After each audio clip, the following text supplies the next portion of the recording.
Previously on Bates Motel. No, I'm just kidding. Dragon, Jacob, we're back. Rick and Morty, it's been a while, but it is back on the air. Season 6. And I've got to admit, this episode, we're talking Full Metal Jackrick. Meta-Jackrick. Right. Oh, meta. Right. That is actually kind of clever. Guys, I got to admit, this episode, I'm not quite feeling this one. I think that some of the meta humor is definitely fun. I think probably the funnest element of it was that middle chunk where we kind of had like a nice parody on the multiverse of madness and the Illuminati and everything with all the different writing mistakes that that are you get the self-referential 6, Tiki. yes, yes. Thank you, Dragon.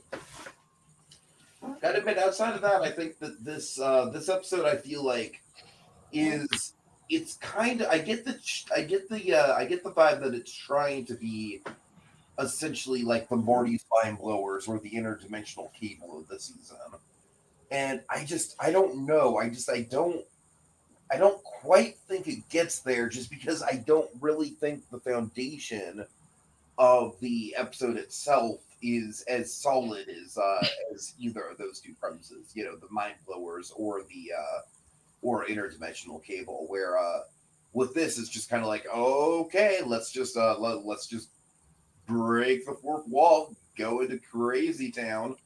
I will say I watched this episode with my dad, and my dad does not know any of these writing terms or anything. He has no idea who the hell Joseph Campbell is. And Your father doesn't know who Joseph Campbell is? Not really, Dragon. I don't know what to tell you. And my dad hated this episode, man. I mean, not hated as in like he just thought it was very boring from his perspective because he just didn't understand a lot of it. So basically, he's like Jeff Bennett in the episode Freakazoids, basically. And I don't understand your jokes either. Well, basically, yes. And also, I was kind of tempted to do the whole, to do a straight face, because he would not understand this joke either. I was kind of tempted to do a straight face, well, don't worry, Dad. To be fair, you have to have a really high IQ to understand Rick and Morty. Oh, God. I held off. Probably for the best. Yeah, but I don't know. I definitely don't think that this is a casual friendly episode at all. I will say that much. And even someone like me, I will say that I'm getting to a point with Rick and Morty with the whole, Rick is a god and he can fight anyone and all the, look at all the fancy technology during these fight scenes. Guys, I don't know about you, but for me, it is getting about as dry as the Family Guy chicken fights. What's wrong with fancy technology? Dragon, I get that you like the gadgets. I get it. My whole thing is just the fight scenes at this point are just so drawn out and I don't know. So I'm not feeling this one, and I have a feeling that I'm one of the rare fans that did not feel this episode. But so I don't know. I definitely think for me it was probably the most disappointing of the season, especially because they released the cold open with the with them going through the opening titles early, and I was really excited about it. I don't know. I just think the joke just wore a little thin by the end for me. That's kind of my last stand on it. We'll see how y'all feel. Dragon? I loved this episode, man. This is possibly my favorite of the season. I really love this episode. I mean, it's been a really strong season, so I'd have to measure it against the others. But after watching, I was watching this very entertained, very impressed, and very enthralled by it. I'll admit, there's an issue with the episode, but again, it's one of those things where given the self-referential kind of aspect of the episode, I don't know how much that's a problem versus it's just them making fun of themselves. The whole, basically, the issue I have is the powered by motivation thing, which they call is lazy writing. So I can't really quibble about it. So which again, Tiki, that feeds into your whole extended fight scene. So I don't know how much that's a problem versus how much that's we know we've been doing this, and it's just kind of us leaning into it. So I can't really judge on that one. But aside from that, I love the episode, man. It was great. All right. I will say this Go is probably. I'm sorry, really quick, Jacob. I will say this. This is probably a big asterisk on my end that I really should mention. I really wanted to get a rewatch in, and I've just been out all day, and I just did not get a chance to do a rewatch. So I will actually probably I'll make a point to let you guys know next week once we cover the new episode for next week if a rewatch changes things here for me, because I'm pretty sure it will, especially when I'm when I'm not watching, having to worry about my dad getting the jokes that are really not meant for the casual audience. So. All right. Unexpected. Well, to your surprise, Tiki, our opinions kind of form a sandwich.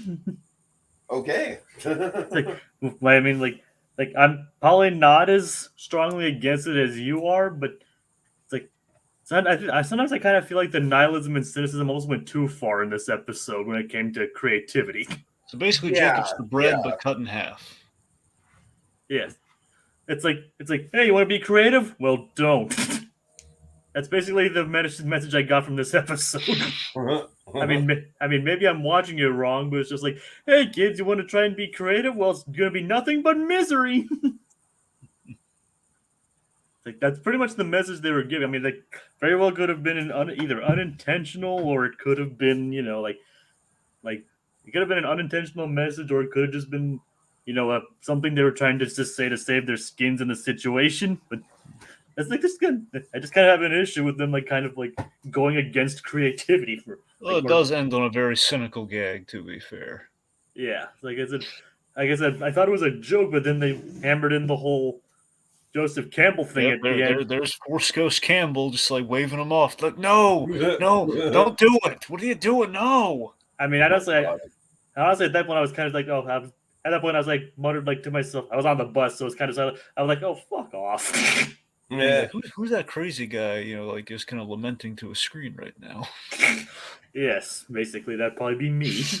Yeah, but I was like, I definitely like the concept of the episode, and I mean, fourth wall humor is like one of my favorite kind of. I really love fourth wall self-referential humor, as you guys probably have caught on before.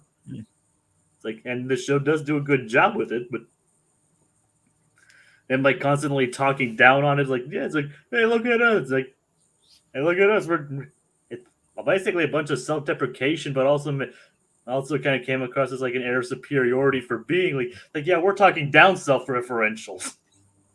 You know what I mean? I don't know what I'm trying to say here entirely, but like it just kind of felt like it was all over the place in terms of like what it was trying to say. Yeah. That's just me. That's like. I did enjoy like the self-referential 6. I thought that was very clever. I kind of wish they did more with retcon. I mean, well, he's out now, remember, so he can come back. Yeah, I know, but within the episode, I mean. Right. Like I said, within the episode, I kind of wish they did more with him. And well, the problem is he's overpowered. Like, if they do anything else with him, then the whole show's over. I mean, yeah, that is true. I mean, he's kind of trapped in the unquote metaverse in a way. Yeah. But I mean, I had fun. Episode was fun. Maybe I should rewatch it myself because I only just watched it about 3 or 4 hours ago. So maybe my opinions don't mean much here, but that's just my initial first opinions. Maybe you guys have seen me on my opinions usually change when I hear you guys talk about it. So yeah, it's usually what happens. Yeah. Yeah, I don't know. It's a weird one, man. Like I feel like I feel like the George Lucas meme of like I may have gone a little far in some places. Like that's kind of like, again, I like my big hang up with this episode really does kind of come down to that fight scene. just because it's like we've seen it before. It reminds me of the President versus Rick and stuff like that. And it's just like, I don't know. It's just like it dragged the episode out. And like, again, like I really do worry about people who might not understand the references as far as like, because people like you and I, like, I would consider all three of us in this room to basically be people who more or less, with all due respect, live on the internet, live in this kind of sphere. But I don't know, like, like we kind of take for granted the fact that, like, outside of this particular sphere, like, there's not a lot of people that are, walking around thinking about like stuff like Deus Ex Machinas and plot twists and red herrings and stuff like that. So Red herring. red herring. What, Jones? Although one thing I will throw out here that was hilarious was the whole the retcon. Like why is he called Brett? Red is also a name. He could just be called Retcon. Yeah, Red Reese, Red Butler. and then there's like, and as of now, that's how it always will be. Yeah. Like I said, I love the concept of retcon.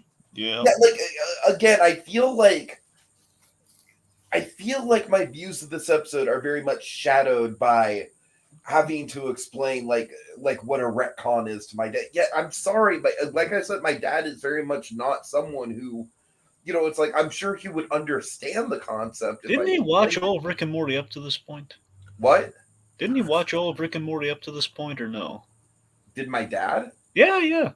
Oh yeah, he just watches whatever's on Adult Swim, so yeah. Yeah, how is he not in the know then?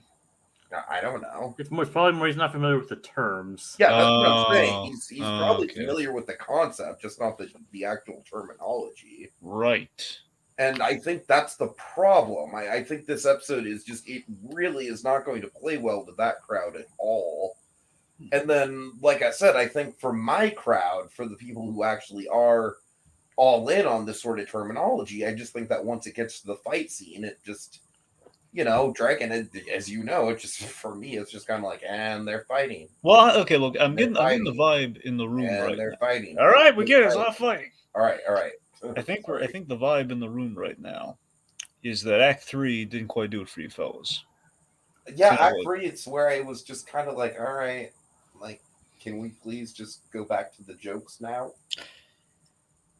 Yeah, so honestly, that's the thing where, again, the fighty thing I kind of read as well. Again, the story train, that's them paying off the story train gag, and also the fact that they do a lot of god fights with Rick and people. But again, I think ultimately it then feeds into Jacob's issue, where then it goes to the very existential kind of, nihilistic is not the right term, but basically kind of existential in the negative, very cynical and defeatist, if you will. It really leans heavy on that. And I like that it's less about the fight, it's more about that diffusing the fight, but it is a little, I think what they're going for, it's the writing class thing, it's the whole, like, every story's been told. So therefore creativity is kind of maybe an odd subjective term, if I'm using that right. Basically, it's like creativity is sort of like, every story's been told, just putting a different spin on it. I think Rick and Morty, what they're going for, just in terms of the show, is like, we do creativity by trying to, like, it's like the Bane gag in this episode. But right before it precedes the Bane gag, which I love, by the way, the whole, he baned me, Morty, he baned me. Is the whole, like, that's the meta humor I like, the ones that kind of keeps us accountable, Morty. So that's literally, I think, the thesis statement of the whole. That is fun. I think that's the thesis statement of the whole episode right there. It's that. I will say, in that defense, I do think that with this episode, you do kind of have this whole running arc where I almost feel like what the mission statement of this episode is. Jacob, I'm curious to get your take on this. Because this episode does directly mention South Park, and South Park, of course, is famous for the Simpsons Did It episode, where they have the whole thing with Butters trying to do different schemes, and then you have the kid who's like, well, no, Simpson did it. And I feel like this might be Rick and Morty's like very over the top, long winded, wrap around, reach around way of doing a South Park did it episode. I could possibly see that. It's a stretch, I know. I'm just basically going on the one South Park reference this episode. Well, I guess what I'm bridging off the South Park thing, because that's literally the joke that gets the laugh from Rick. I think again, it's overall it's just them saying that, yeah, like Rick and Morty, our charm, at least I think kind of the self-referential they're going for is like our charm is that we have meta components, but we try not to go fully sweeping. So we're going to do an episode where we actually do go fully sweeping, just to show you what it could be and just show you what traps we could fall into. And we're gonna, I don't know. I think it was kind of. I think they overshot a little bit by hitting it over the head with the big speech about creativity is dead. You can be a hero by not trying. That's just. Yeah, that kind of like. It kind of like gives off a message like, don't try to be creative, folks. So I mean, I see where they were going for. It's just Dan Harmon's kind of Dan Harmony way, essentially, of saying that, yeah, we're good at what we do, but that's because we don't really, we're not all happy-go-lucky about what we do. It's like we're self-effacing. We know, we're at the end of the day, every story's been told, but this is just kind of our kind of humble way of doing it. And the humble way we do is that we really take pot shots at ourselves, and this is kind of a cynical way of doing that. But I think it's kind of oddly cynical without being completely cynical, but it comes across, you guessed it, as pretty cynical. So it's kind of an odd kind of Rubik's cube you got going on there, which I think that maybe did not play as well as they hoped in terms of that, as I think Jacob can attest to. I mean, who knows? Maybe I am missing the point. Maybe my IQ isn't high enough to understand this episode. but that's just I can't argue with how I felt watching the episode, and that's arguably the most important thing upon making a product. I don't even think it's so much of an IQ thing. I'm not saying you're saying that is, but I think it's ultimately like look at the self-referential 6, for example, the writing terms, if you will. I think you can kind of read it as, if you know what those terms are, that's really funny what they did there. But if you don't, it's kind of a crash course. And okay, well, here are these terms. Mislead. Okay, well, she's misleading. Flashback. Well, you guessed it. We're seeing that in effect here. And of course, my favorite, continuity. Continuity. I said I like the puns and I like the concept of the meta of the self-referential 6. I mean, I love those guys. I mean, honestly, the self-referential 6, it's kind of like an abridged version of Scooby Natural to a degree. Like, okay, we're going to call out the animation tropes. In this case, we're going to call out the story tropes. So, like, look, why is this book not painted into the background like everything else? In this case, it's like, hey, Protago-Nick, he can make anyone a protagonist. What does a protagonist mean? Well, we see what happens when old Marvin the cowardly security guard. Which is freaking delightful. That I love that. I love it. Please tell me we're going here. When they did it, they went there. It's like, yes, I'm just gonna follow this inept guard as he leaves, and we see his sitcom life, and I loved it. I tell you though, guys, the start of this episode hit me in all the right places. I think this is like the perfect way to come back from a break, and I think that in some sense was kind of self-referential in terms of like, hey, we're gonna get off the ground running here. We're kind of addressing like, hey, we're back, and let's just recap what you may have missed, and we're gonna mess with the recap in our typical fashion here. And we did the ultimate thing in which, like, hey, let's finally break the fourth wall on the opening title sequence, which so many shows have opening title sequences that don't change or barely change. It's like, what if we just addressed it? And we kind of went through it. It's like, yeah, when I first saw the recap, I was like, wait, when did this stuff happen? Exactly. So I just thought that, to me, was like right off the bat, like, this is fantastic. This is the fresh Rick and Morty writing at this season's kind of building to and kind of been threading throughout. Like I said, the first 2 acts were fine, but it just kind of falls apart near the end. Like it kind of falls under the weight of its own message. You know why? I think ultimately, I think they're like Icarus flying too close to the sun with Joseph Campbell. Joseph Campbell's too heavy, too big a weapon to pull out, and I think it's like, if you're gonna, here's the thing, because Dan Harmon's whole shtick is he is like the greats like George Lucas, for example. some of the great storytellers love Joseph Campbell because, again, hero of a thousand faces, and the story circle, et cetera, et cetera. And Dan Harmon's patterned his whole thing on the story circle. Some people have argued, apparently in the writing staff, that it's the Harmon circle, not the Joseph Campbell circle. So in doing so, it's like, hey, we've introduced Joseph Campbell, and that's kind of like the ultimate fourth wall break, and that's kind of like an end of the series sort of thing. Versus like, hey, let's do it just kind of when we come back in the middle of the season. Well, not a little past the middle. You know what I mean? Tiki, you there? I think we broke him.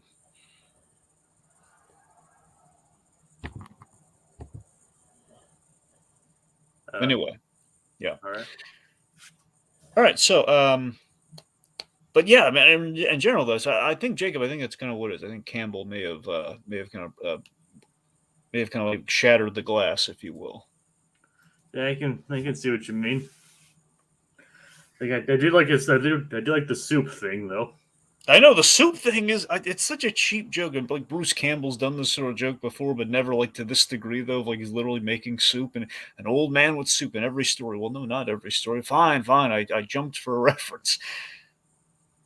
By the way, did you catch who voiced the? I mean, I'm sure you watched at the end of the episode. Did you? What did you think about who voiced Joseph Campbell?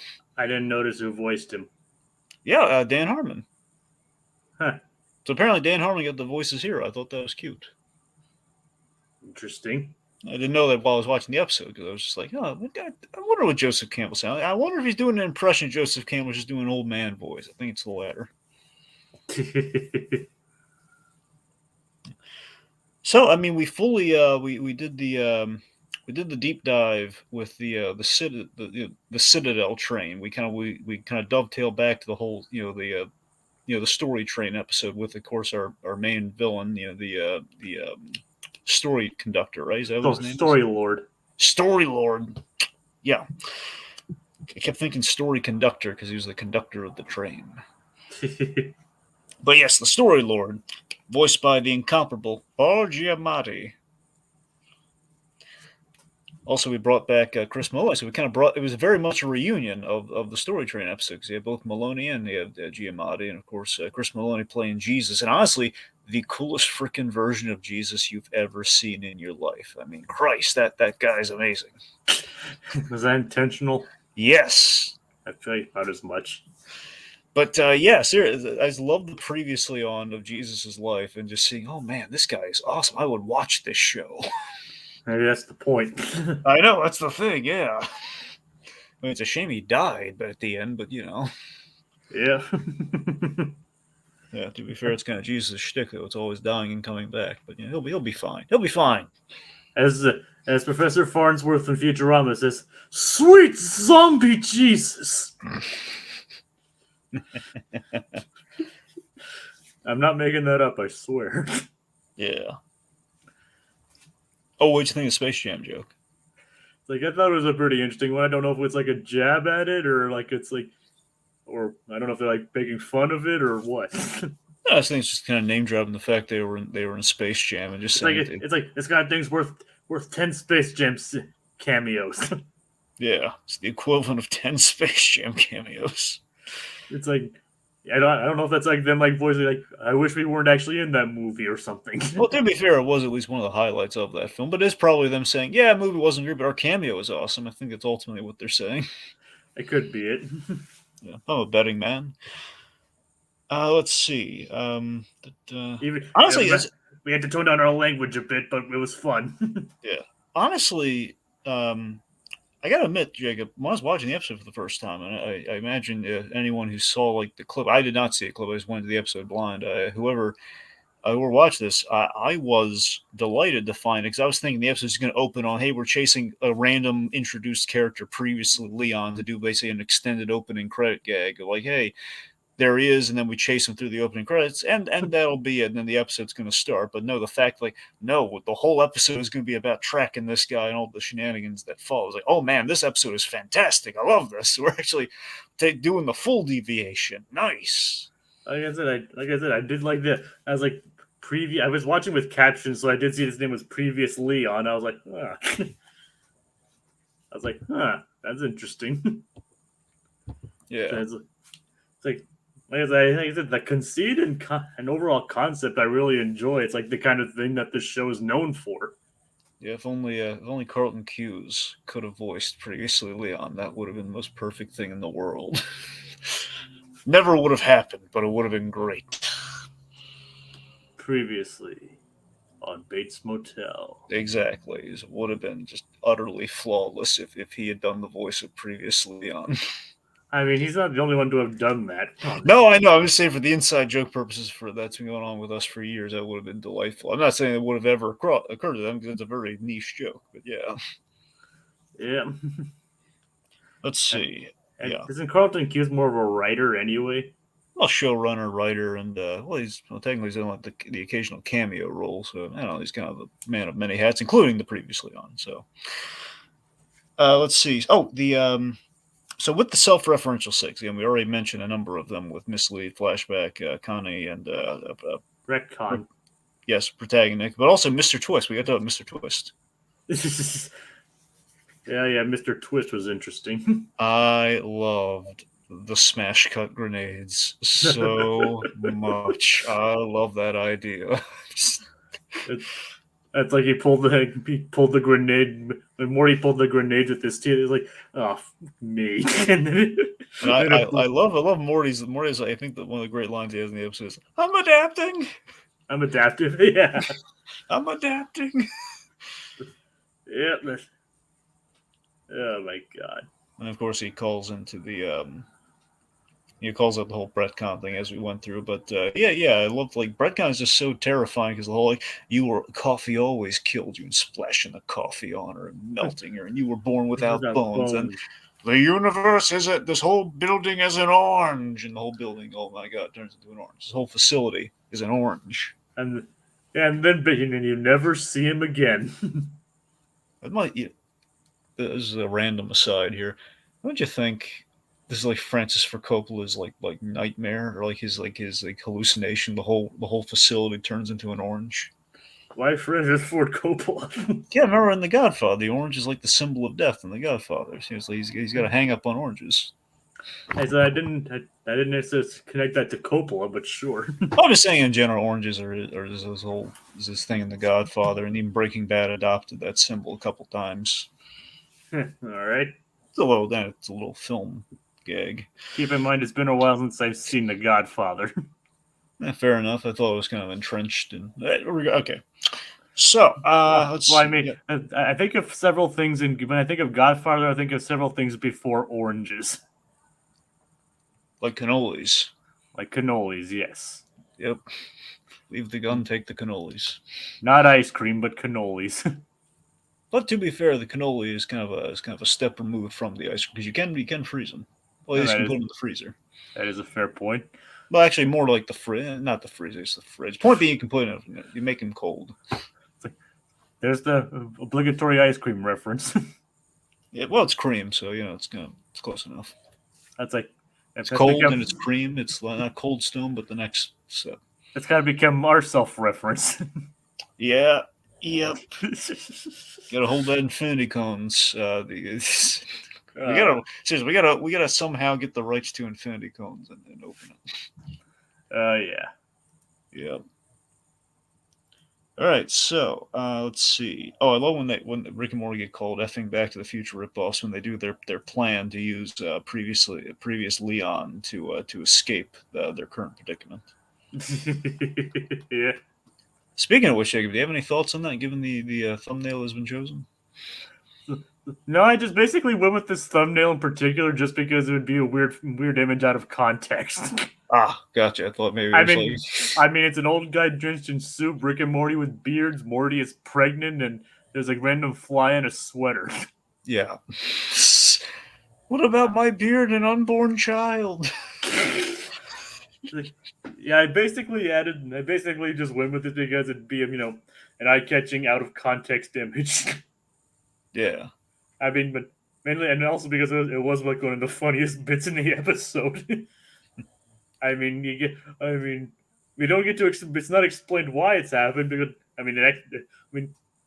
basically, the things that are happening and all the cuts are explaining why he's able to build it in the first place. It's like we're using this to using these jump cuts to explain why you're building it so fast.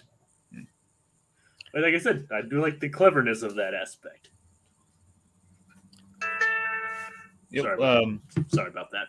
Sure. What did you think about the it sounds like we had a definite kind of call out to Rick and Morty. Thing we hear all the time, and I think a lot of people have probably been saying about this season, including season 1 adventures. Yeah, the classic season 1 is, what the F does that note even mean? I mean, I don't know, Rick. Why don't you ask yourself that question? I mean, because Rick himself brings it up many times. True. So I was like, I don't know if that's like a reference to that. He's like, I don't even know what I'm talking about half the time.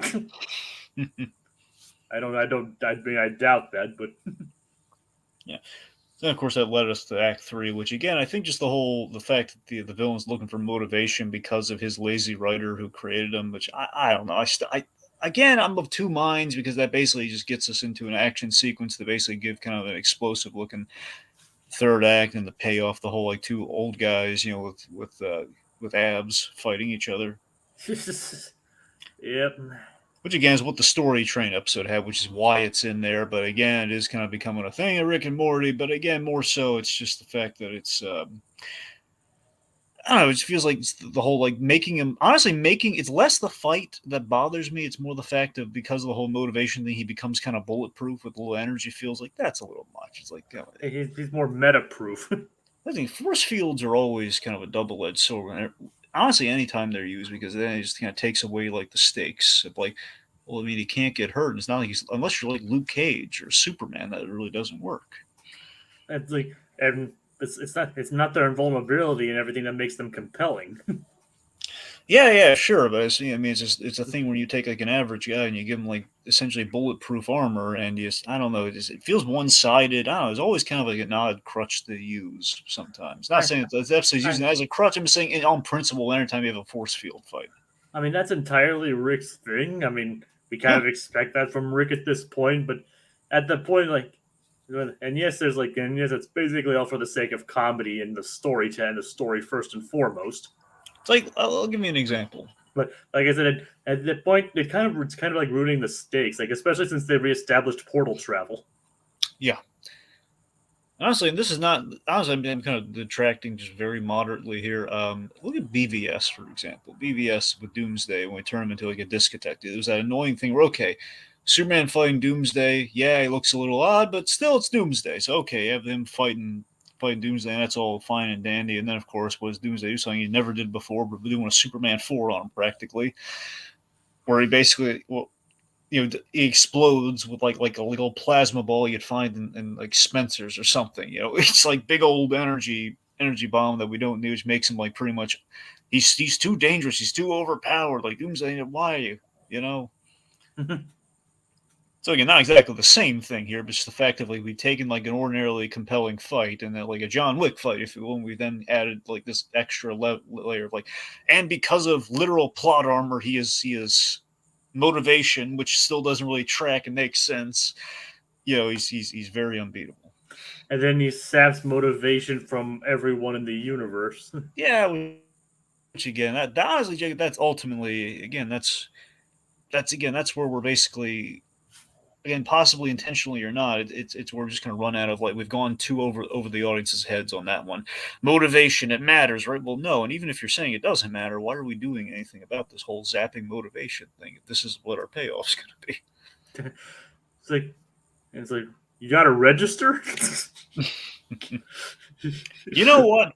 I think I will register. I think I will. He was motivated to register. Motivated to register. It's like you guys. I mean, I'm probably not going to say it over the stream, but you guys, you'll know what we mean when we see the episode, or if you've already seen the episode. Well, I have to assume people have seen the episode, Jacob. Otherwise, I don't know why they would watch this. Some people watch these kinds of things before they go into the episode. All right, those brave souls have my sympathy then, because I think we've ruined the episode for them. Well, I mean, maybe we did, but. All right, so let's see. Oh, by the way, how great!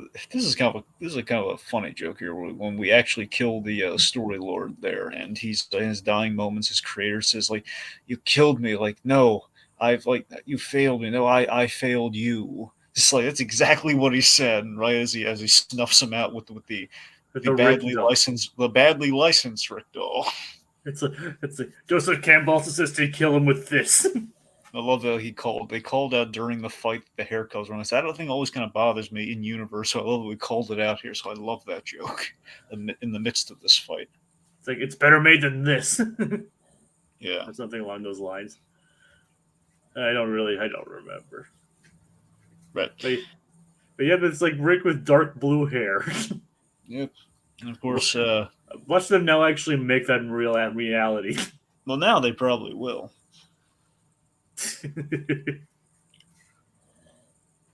So things end with the writer again. He's kind of seemingly taking the advice to not try, and then, well, what does he do? And again, this is where we go in the really cynical note here, where it's like the writer comes up with a very stupid idea, and it's like it's the idea of the writer. It's a writer about it. He gets an idea about writing an adaptation or something like that, right? Basically about a writer. It's just like he's basically coming up with a metaphor of like what the pencil sentient. So, oh my god, it's a movie about a writer.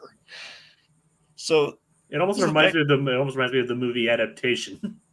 Well, sure, yeah, that too. I mean, well, yeah, I guess. I mean, sans the sentient pencil, obviously. Well, that's the thing. I mean, so basically, it's kind of adaptation because he did literally write himself in there. So I guess yeah. Anyway, I mean, literally the movie adaptation is based on like his Charlie Kaufman being unable to properly adapt a book, or being able to find a good way to adapt a book, and then the story itself rose from that. Like, I got a random adaptation. He basically wrote the movie about him trying to adapt it into a movie. I got a random adaptation question for you. Very random. I mean, I might not be able to answer it, but sure. Well, have you seen it? And like a long time ago. No. Well, okay. I was going to ask, do you think Nick Cage was fat enough to play that role? We don't have to talk about that. Anyway, all right, Jake. Yeah, let's not worry about that. Regardless, the end tag was very funny. The whole like. It had the end tag, man. Essentially, is kind of our new kind of a Mr. Meeseeks, or more appropriately, a Mr. Poopy Butthole archetype. So yeah, I kind of did see him as it's like, wait, is that supposed to be Mr. Butthole, Mr. Poopy Butthole? No, he's too swole to be Mr. Poopy Butthole. I mean, I thought it was like a swole butthole. I mean, okay, and ignoring the image that conjures in my head. Without the context. Doug, I'm sorry. This is really out of context. It's really funny, but yes, no, I hear that. Initially, a part of me, when I first saw him, I did think that, and I realized, oh no, I can't. The face is all wrong. He's not wearing a little hat or anything. The eyes aren't. They're all tiny and everything. I mean, but he's basically doing the voice, because as I've said before, Justin Roiland only really does two voices. He does them well, but they're either his like Oscar voice or his Rick voice. Yeah, of course, I love the random line. I miss my wife.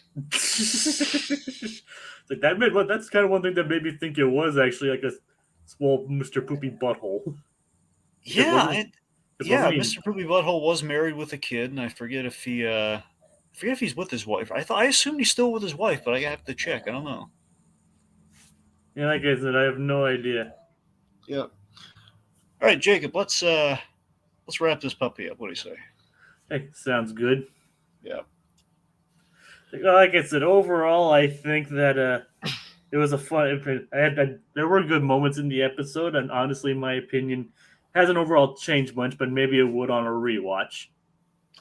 I did admittedly have fun with it. I liked the overall concept, but I just think it came across as like it just kind of fell under the weight of its own message at the end. Yeah, look, I'll admit, I still really like this episode. I do waver a little bit in the third act, like thinking on it a little bit, but still, though, I mean, even with this, again, it is kind of covered with the whole overly meta quality that where it is kind of like if they're gonna stumble, at least they're kind of covered if they stumble on this one. So I don't know, maybe that kind of saves it for me. Maybe on a rewatch, my view might change on the third act, but yeah, overall, still, I just love conceptually this episode. I think it was pulled off rather well. Okay, I mean, I think so too. Yeah. now until next week, folks. Well, I miss my wife. I miss my wife.